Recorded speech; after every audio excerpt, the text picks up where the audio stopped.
girl T Whitlow representing 617 all day, every day. We are here at Johnny's on the Side, down by North Station. We're actually brought here by So Good Entertainment. We're here for Donnell Rawlings, a comedian. Now, you may not even know him by Donnell Rawlings because he has many names. You may know him by Ashy Larry, Dave Chapelle. You may also know him by Day Price, who appeared on The Wire. You may even also know him from being on Power 105 in New York, the #1 hip-hop and R&B radio station. But we actually had him here in the flesh, and you'll actually see that interview coming up shortly. Man, it's your girl T Whitlow. Of course, you already know I'm in the building. I'm standing here with my homie. What's good, Mav? This is Maverick, y'all, okay? If I have to break it down, this is Maverick from 94.5. Y'all hear him every morning. He always does the remixes for the Jam Scams. True.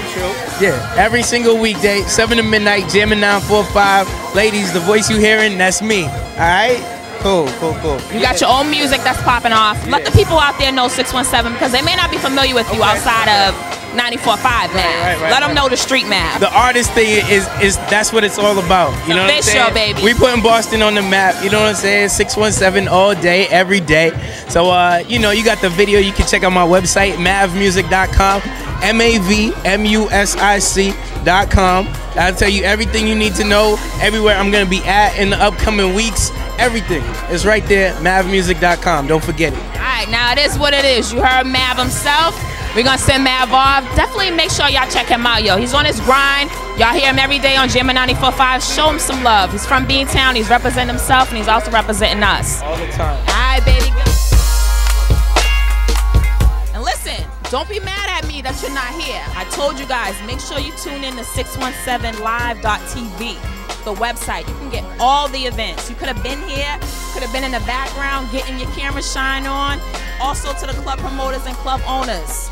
If you want us there, hit us up, 617live.tv. We're always in the building. Much love. Make sure you stay tuned. What's going on, Boston? You already know it's your girl T Whitlow. Always represent 617 Live. What you gonna say? Why do people always say you already know before you even know? Like, I don't know that I already know. You should say something like, yo, you're about to know, but you can't already know without knowing what you already know. And that's what I already know. You already know. They already know because I'm always doing this. I'm always on my grind. I'm always. Yo, son, I'm always here, son. Yo, son. Y'all see this, right? This is a real hand right here. So this is what she do every day. I'm mad because I want my individual love. Right now, I'm sunning up. I gotta honestly say, I caught jungle fever in Starbucks years ago, but this is like the kryptonite to avoid me from having jungle fever. Because when I looked at her, I'm like, God damn, it's Michelle Obama's in Boston. This is a perfect example of a beautiful black queen. Yo, he's hilarious, but we're gonna try to get an interview in here. You're all over the place. All right, ask me something. What's up? Now you in Beantown. How you liking it? Are we showing you love here? You got some sightseeing going on? Yeah, Beantown is good. I'm not gonna sightsee. I will come back in the summer. I am not sightseeing right now. I'm not sightseeing in any football weather, any snow weather. But in the summer I'll come back. But I love Boston. Boston is it's a multi-ethnic town. A lot of people don't want to believe that. It's multi-ethnic of what I see right now. It's a beautiful place. And it's beautiful people, and she's an example of that. Thank you. You're absolutely right. Now, you got a ton of projects going on right now. You're filming. On top of that, you're also making guest appearances on TV shows. Can you let the people out there know, where can we see you at? You can see me on American Most Wanted if I don't get this next deal that I want. But the biggest project I'm pushing right now is a brand of comedy that I'm doing. It's called Bootleg Comedy. What's the camera for, son? You need to ask nobody. I don't know what the fuck, man. He just said, peace. The white man would have released like, yo, just tell him we're doing it for a win. If you want to see me, make sure you pay your cable bill, and you'll find me somewhere around here.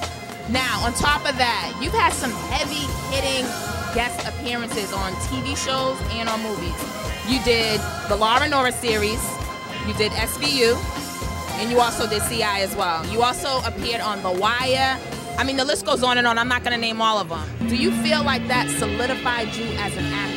Yeah, like, I never really looked at myself as just a comedian, but it just so happened that the first thing that people recognized me from was acting. I mean, from doing stand-up comedy. But I can honestly say that I'm not being cocky. There's not too many people in the country that have a resume where you can go from one of the top comedy shows in the last 10 years and one of the top dramatic shows last 2 years. So I think I feel blessed to be able to cross over. A lot of comics can't do it. Once you get into that trap of just doing comedy, people don't take you serious. And sometimes when people take you too serious, they can't take you funny. But I've been blessed enough to be able to have an even balance with both, and I appreciate both of them, and I have fun doing both. Do you feel that for you being a comedian, that it's easier to break into acting because you're always in character?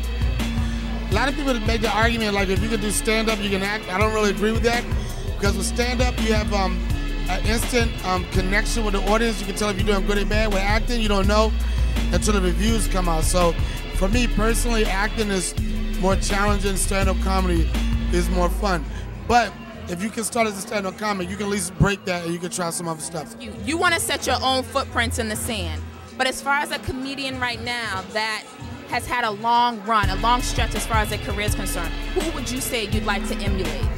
I don't emulate nobody. No, I said that. You have your own style, but if you had to pick someone that had a good run. I can't, and I'm not being cocky, but I never thought I was gonna do this. This was all just a blessing. I never want to be a comedian. I want to be a carpenter. This is all a blessing, so I never looked up to anybody like that. No disrespect, but I don't want to emulate anybody. You definitely sold that up. Now we're gonna wrap this up right now. Do you want to let the people know how they can get in touch with you? I don't know if you have a fan club or a MySpace. Google me. Google me, baby. DONNELLRAWLINGS. Thank you, Boston. I'll be back. You're awesome. She said, yeah, good night, everybody.